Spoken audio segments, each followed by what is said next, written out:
రీసెంట్గా అయితే మన ఇండియన్ క్రికెట్ టీం ఒక ప్రెస్ కాన్ఫరెన్స్ పెట్టి ఇంగ్లాండ్కి వెళ్ళబోయే 5 మ్యాచ్ల టెస్ట్ సిరీస్ల కోసం స్క్వాడ్ని అయితే అనౌన్స్ చేశారు. అలానే ఈ స్క్వాడ్ని అనౌన్స్ చేయడంతో పాటు విరాట్ కోహ్లీ యొక్క టెస్ట్ క్రికెట్ రిటైర్మెంట్ గురించి ఒక షాకింగ్ న్యూస్ అయితే అప్డేట్ చేశాడు మన సెలెక్టర్ అయిన అజిత్ అగర్కర్. అసలు ఆ న్యూస్ ఏంటి, అలానే ఈ స్క్వాడ్ ఎలా ఉందో కూడా ఈ వీడియోలో మనం పూర్తిగా తెలుసుకోబోతున్నాం. అలానే ఈ స్క్వాడ్ నుంచి ప్రాబబుల్ ప్లేయింగ్ 11 ఎలా ఉండబోతుంది, త్రూ అవుట్ ద 5 టెస్ట్ మ్యాచ్లు అనేది కూడా మనం ప్రెడిక్ట్ చేసి చెప్పబోతున్నాం. ఇక లేట్ చేయకుండా let's get into the video.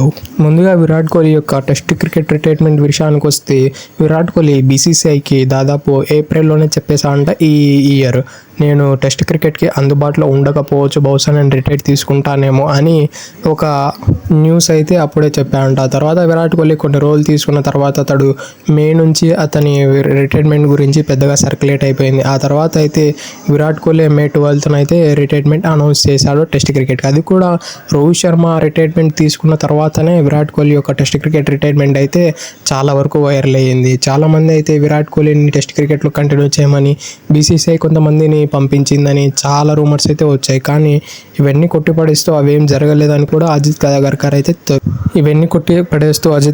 అయితే అతడు కన్ఫర్మ్ చేసి పడేశాడు.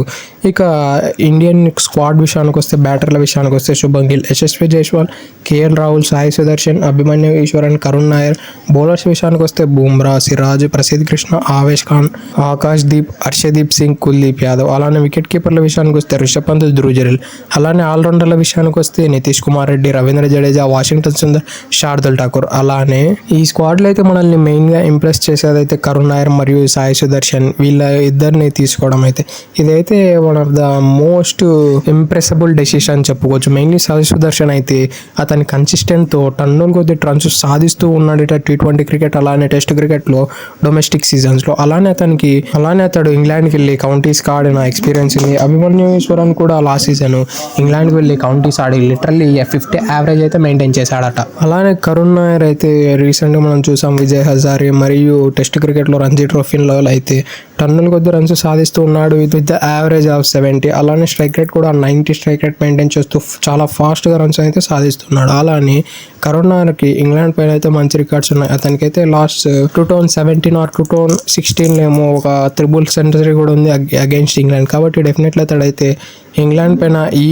కంబ్యాక్ అయితే ఒక మెమరబుల్ కంబ్యాక్గా అయితే మార్చుకునే అవకాశాలు కూడా లేకపోలేదు. అలానే ఈ స్క్వాడ్లోకి అయితే వన్ ఆఫ్ ద ఇంప్రెసిబుల్ పిక్ ఏమిటంటే హర్షదీప్ సింగ్. ఇతడు కూడా కౌంటీస్ ఆడాడు, అక్కడ కూడా మంచి బౌలింగ్ పర్ఫార్మెన్స్ అయితే అందించాడు ఇంగ్లాండ్లో. కాబట్టి ఆ రికార్డులు మరియు అతని యొక్క లెఫ్ట్ ఆర్మ్ వెరైటీ కోసం అయితే మన సెలెక్టర్లు ఇతన్ని ఇంగ్లాండ్ సిరీస్ కోసం అయితే పిక్ చేశారు. ఇక ఈ టెస్ట్ సిరీస్తో రీఎంట్రీ ఇస్తున్న ప్లేయర్స్ చూస్తే శార్దుల్ ఠాకూర్, అలానే ఆకాష్ దీప్, అలానే కుల్దీప్ యాదవ్, అలానే కరుణ్ నాయర్ వీళ్ళైతే రీఎంట్రీ ఇవ్వబోతున్నారు ఈ టెస్ట్ స్క్వాడ్లో. మెయిన్లీ శార్దుల్ ఠాకూర్కి అయితే చాలా ఎక్స్పీరియన్స్ ఉంది. ఇతడు ఇంగ్లాండ్లో అయితే ఒక సిరీస్ కూడా ఆడాడు, 5 మ్యాచెస్ టెస్ట్ సిరీస్. అందులో కూడా అతడు విత్ ద బ్యాట్ పర్ఫామ్ చేశాడు, విత్ ద బాల్ పర్ఫామ్ చేశాడు. విత్ ద బ్యాట్ అయితే one of the fastest test 50 అయిన కపిల్ దేవ్ రికార్డ్ అయితే 27 బాల్స్లోది ఇతడు బ్రేక్ చేసి పడేశాడు. కాబట్టి ఇతడైతే డెఫినెట్లీ మన ఇండియాకు ఒక మంచి అసెట్గా మారబోతున్నాడు ఈ ఇంగ్లాండ్ కండిషన్స్లో. అలానే చూసుకున్నట్లయితే one of the biggest surprises అయితే సర్ఫరాజ్ ఖాన్ అయితే పిక్ చేయలేదు. అసలు సర్ఫరాజ్ ఖాన్ అయితే చాలా మంచిగా పర్ఫామ్ చేశాడు అతనికి వచ్చిన ఆపర్చునిటీస్లో. అతడైతే లిటరల్లీ న్యూజిలాండ్ పైన 150+ రన్స్ కొట్టాడు. ఆ తర్వాత చూస్తే అతడికి ఛాన్సెస్ అయితే దొరకలేదు. ఇంకో ప్లేయర్ అయితే హర్షిత్ రాణా కూడా మిస్ అయిపోయాడు. ఆ తర్వాత శ్రేయస్ అయ్యర్ అయితే డెఫినెట్లీ అతన్ని పిక్ చేయవలసి ఉండాల్సింది. ఎందుకంటే అతడు మన రంజీ ట్రోఫీలో, విజయ్ హజారే ట్రోఫీ మరియు అన్ని ట్రోఫీలలో అయితే టన్నుల కొద్ది రన్స్ కొట్టాడు ఈ డొమెస్టిక్ సీజన్స్లో. అలానే ఐపీఎల్లో కూడా రన్స్ అయితే సాధిస్తూ ఉన్నాడు. ఈ రన్స్ అయితే ఓన్లీ ODI ఫార్మాట్ కోసం ఒకటే అన్నట్లయితే మన ఇండియన్ సెలెక్టర్లు అతన్ని అంచిపెట్టారు. కానీ అతను అయితే టెస్ట్లో కూడా మంచి కేపబుల్ ప్లేయర్. అతని టెస్ట్లో కూడా ఆల్మోస్ట్ 80 యావరేజ్ ఉంది. అతన్ని ఇంకో రీజన్లో కూడా అతన్ని ఈ ఇంగ్లాండ్ టెస్ట్ సిరీస్కు సెలెక్ట్ చేసి ఉండకపోవచ్చు. ఎందుకంటే అతడు స్పిన్నర్లకు చాలా బాగా ఆడతాడు. ఇన్ కేసు అక్కడ ఈ ఇంగ్లాండ్లో పేసర్లకు సరిగ్గా ఆడలేకపోతే మన ఇండియాకు మరియు చాలా బ్యాక్ ఫైర్ అయిపోతుందని ఏమన్నా ముందు ఆలోచనతో శ్రేయస్ అయ్యర్ని సెలెక్ట్ చేయలేదు ఏమో, కానీ అది మాత్రం ఒక క్వశ్చనే.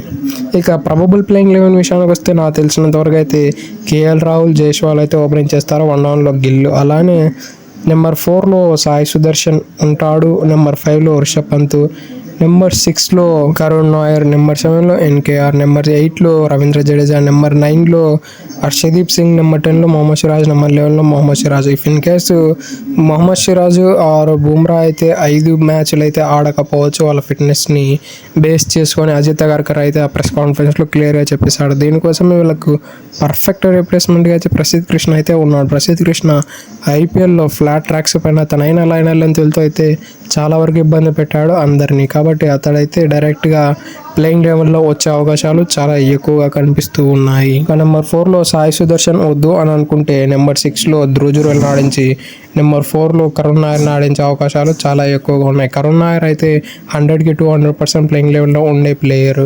That's it for today. ఇలాంటి మరిన్నో వీడియోల కోసం సబ్స్క్రైబ్ చేసి డైలీ ఫాలో కానీ. Thank you for it. Have a nice day.